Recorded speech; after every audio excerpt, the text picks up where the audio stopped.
I'm Tess Wicks, here for your next edition of Sensei's Money Reels.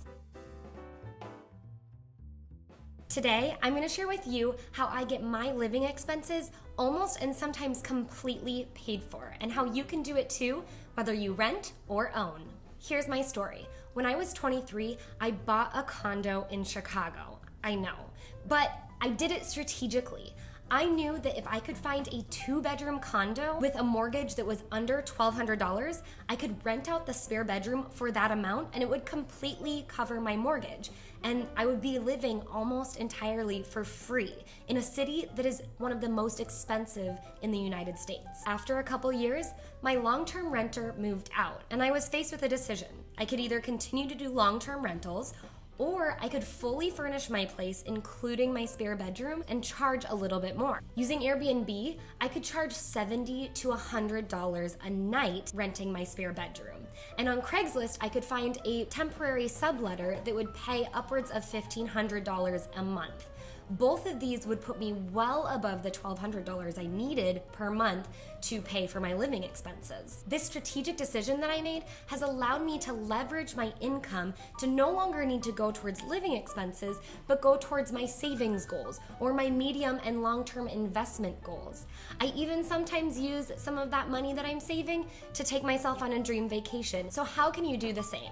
Well, my first tip, find a rentable place. Now, whether you're renting or you're in the market to buy, look for places that are rentable. And what I mean by that is think about the location. You want to be, if you're in a city, by some public transportation or awesome restaurants, even tourist attractions. If you're in a smaller town, maybe you're by a college and a university. If you're going to buy, always do research on property prices and potentially aim for an up-and-coming area to increase the value of the investment. Though you can totally rent out your couch or even a sofa bed, it's really nice to have a spare bedroom to rent out. So while you're looking, you can consider renting out your couch, but you might want to find a place that's affordable that has a spare bedroom, so you can use that to charge a little bit more to help you cover your rental expenses or your mortgage. When you rent, make sure to check with your landlord that it's okay that you either sublet the spare bedroom or you put the place up on Airbnb.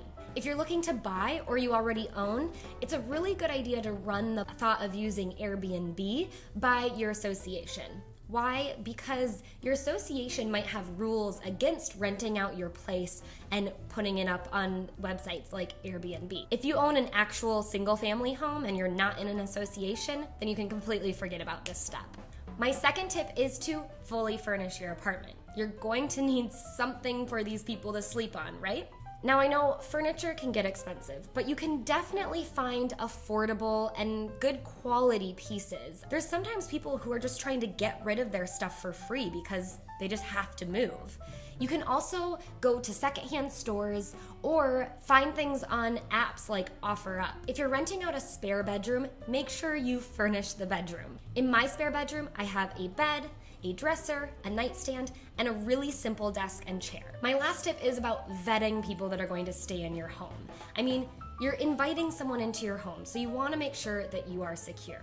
With Airbnb, you can choose to either pre-approve or decline people that request to stay at your place, or you can let it automatically just approve people to stay. This is something that you need to decide what you are most comfortable with. With Craigslist, we've all heard the rumors. When someone inquires, it sends me an email, and I request for them to send me information about themselves, as well as a link to one of their social media profiles, just to prove that they're not a robot behind a screen. Once I validate that they're a person through their social media profiles like Facebook or LinkedIn, then I ask them to get on the phone with me. This way we can get to know each other because it's important that they know me, or they can ask me questions about the place and really decide if it's gonna be the right fit for them. You can also always do a background check. Again, you never have to accept someone into your home if you aren't comfortable with it. Those are my top tips and how-tos on leveraging your living situation to cover your living expenses. And that's it for this edition of Sensei's Money Reels. I'm Tess Wicks. Thanks so much for stopping by. If you want to see more videos, go to sensei.com.